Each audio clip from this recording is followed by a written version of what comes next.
Assalamualaikum rekan Dakta, kita akan talkshow, kita akan masuk di segmen ulasan media. Sama Bapak Cahya Gunawan. Assalamualaikum Pak Cahya. Waalaikumsalam warahmatullahi wabarakatuh. Selamat pagi, Mbak Ulfi.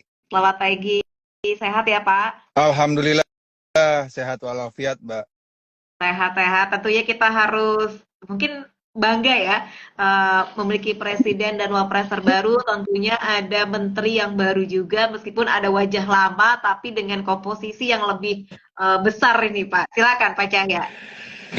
Ya, Mbak Ulfi, kemarin kita semua masyarakat Indonesia sudah menyaksikan pelantikan Presiden Prabowo periode untuk 2024-2029 di gedung DPR MPR.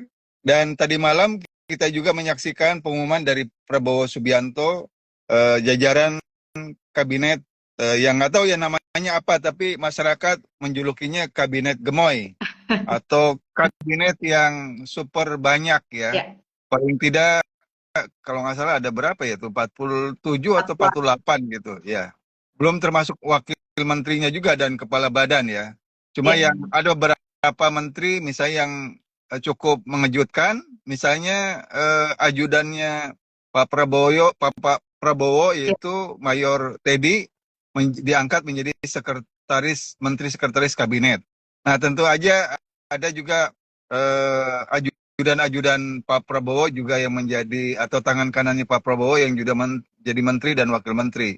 Misalnya ada yang menjadi menteri luar negeri Pak Sugiono, ada yang juga wakil menteri, ada juga Angga itu wakil menteri Kominfo. Itu semua orang tangan kanannya Prabowo. Artinya tangan kanan itu betul-betul ajudan gitu ya. Ya. Dan sebenarnya di menteri-menteri yang lain sudah sudah beredar juga ya setelah pemanggilan ke Kartanegara dan pembekalan di Hambalang. Jadi sebagian sih tidak terlalu mengejutkan. Cuma yang Mayor Teddy ini memang orang tidak banyak tahu kalau dia ternyata menjadi menteri gitu. Ya ini Mbak Ulfi. Jadi mungkin poinnya adalah ini kan kalau lihat dari pidato pertama Pak Prabowo kemarin itu cukup memberikan harapan ya kepada masyarakat karena dia punya komitmen untuk memberantas korupsi, kolusi dan nepotisme dan pokoknya sepertinya dia berpidato betul-betul punya komitmen untuk mengatasi berbagai persoalan bangsa ini yang juga merupakan warisan dari pemerintahan Jokowi, artinya warisan persoalan dari presiden sebelumnya yaitu Pak Jokowi ya. Ya. Dan mudah-mudahan ini bisa betul-betul dilaksanakan oleh Pak Prabowo melalui berbagai kebijakannya yang mudah-mudahan bisa memberikan rasa keadilan dan kesejahteraan bagi masyarakat Indonesia. Nah, cuma memang jumlah menteri yang sangat banyak ini menjadi bahan pertanyaan.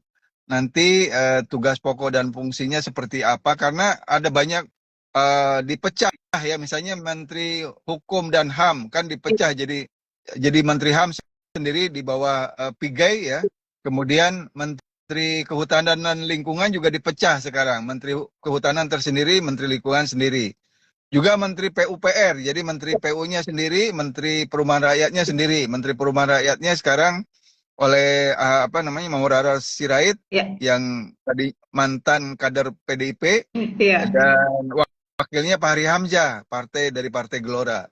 Nah, ini kan khusus Menteri Perumahan Rakyat ini seperti di-mention sebelumnya oleh Pak Hasim. Jadi Pak Prabowo ini punya ambisi atau target untuk bisa menciptakan target membangun rumah 3 juta per tahun atau dalam 5 tahun kurang lebih 3 kali 5 ya, 15 juta kira-kira gitu ya. Tapi walau alam nanti apakah bisa terwujud atau tidak karena berdasarkan saya pernah dulu waktu jadi wartawan aktif pernah banyak meliput di dunia perumahan dan properti ini karena ini problemnya nanti apakah anggaran dari APBN-nya itu cukup mendukung atau tidak. Terus hal-hal lain yang juga menjadi persoalan bagi pemerintahan Prabowo ke depan adalah bagaimana misalnya mengurangi utang yang sudah menumpuk yang mencapai lebih dari 8.000 triliun Ya. yang digunakan oleh pemerintahan Jokowi untuk membangun berbagai infrastruktur.